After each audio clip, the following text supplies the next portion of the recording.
নমস্কার দর্শক, প্রতিদিনের মতো আমি জয় হাজরা আপনাদের সামনে ওম বাংলাতে। তুমি যা নিয়েছো এখান থেকেই নিয়েছো, যা দিয়েছো এইখানেই দিয়েছো। তোমার আজ যা আছে কাল তা অন্য কারো ছিল, পরশু সেটা অন্য কারো হয়ে যাবে। তুমি কি নিয়ে এসেছিলে যা হারিয়েছো? তুমি যা কিছু নিয়েছো এখান থেকেই নিয়েছো, এবং যা কিছু দিয়েছো এখানেই দিয়েছো। ঠিক এই রকম ভাষায় কথা বলার জন্যে কিছু লোক, তারা গেরুয়া পোশাক সাদা পোশাক পরে আসবে আপনার আমার সামনে, এই রকম ভাষণ দেবে এবং আমাদের মগজ ধোলাই করে একটা মোটা অর্থ তাদের তহবিলে ভরে নিয়ে চলে যাবে। আচ্ছা, একটু ভাবুন তো, যে লোকগুলো আমাকে আপনাকে বোঝাচ্ছে যে এই মোহ মায়া ত্যাগ করতে হবে, সেই লোকগুলো কি মোহমায়া ত্যাগ করেছে? पर ये कुल संपत्ति 15,000 करोड़ रुपए, जिनके पास 25 से 30 हजार करोड़ की कुल संपत्ति 33,000 करोड़, कुल संपत्ति 36,000 करोड़ की है। मैं इनकी कुल संपत्ति 41,000 करोड़ की है। আমার আপনার সামনে ফুলের আসনে বসে লম্বা লম্বা ভাষণ দিয়ে কিছু হারামখোরের দল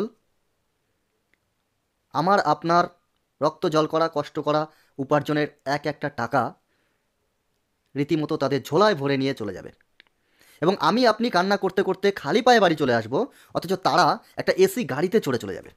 युग में आदमी सिर्फ पैसे के पीछे भाग रहा, ना भक्ति से मतलब, ना ज्ञान से मतलब, ना वैराग्य से मतलब।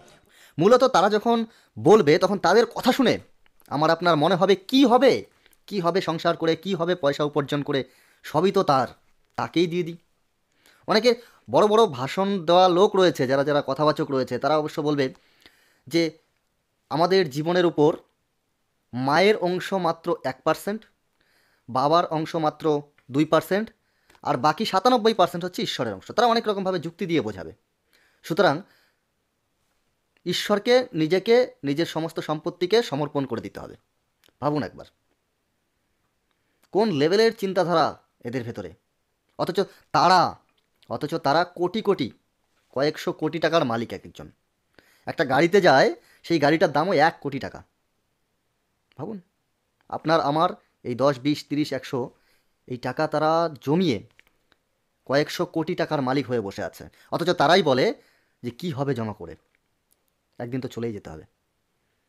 এখন সময় এসেছে, প্রত্যেকের প্রশ্ন তুলতে হবে, প্রত্যেকের জানতে হবে যে আমার আপনার পকেটের থেকে যে টাকাটা গেল, সেই টাকাটা আসলে কি জন্যে গেল, কি কাজে গেল, জানা প্রয়োজন তো।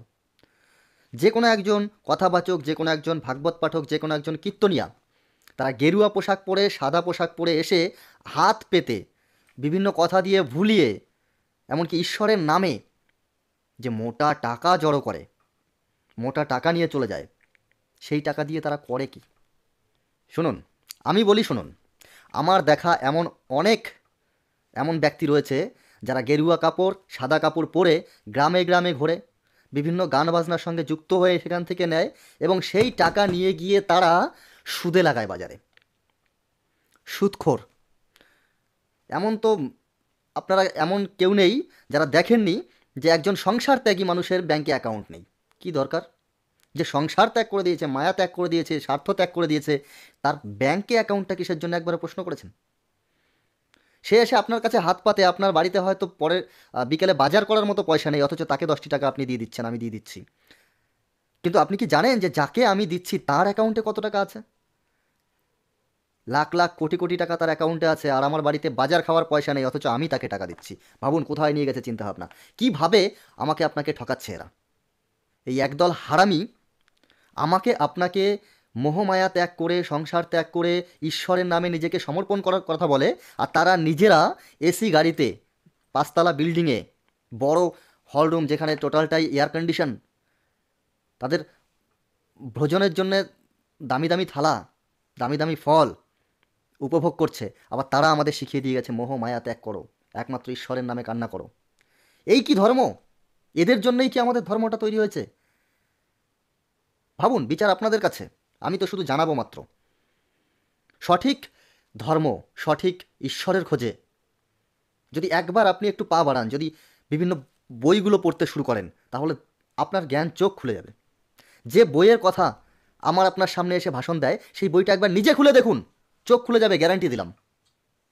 আর একটা ক্লু দিয়ে দেই ভিডিওর শেষে, সেটা হচ্ছে যারা আমার আপনার কাছ থেকে একটু একটু করে টাকা চাঁদা হিসেবে, দান হিসেবে গ্রহণ করে, তাদের তাদের সম্পত্তির খোঁজটা নিয়ে দেখুন আর আপনার সম্পত্তির খোঁজটা নিয়ে দেখুন।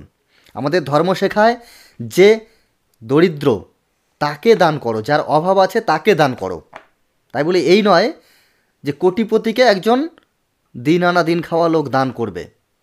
এটাকে লোটা বলে, এটাকে দান বলে না। যার দানের প্রয়োজন তাকে দান করুন, তাতে পুণ্য হবে। যার দানের প্রয়োজন নেই তাকে দান করলে পাপ হবে। এটাই বাস্তব, এটাই ধর্ম। যাই হোক, আজকে এই পর্যন্তই। ভালো থাকবেন, পরের ভিডিও নিয়ে চলে আসব আবার। হ্যাঁ, আমরা প্রতিবাদী। সাবস্ক্রাইব করুন চ্যানেল, সঙ্গে থাকুন। জয় হাজরার। নমস্কার।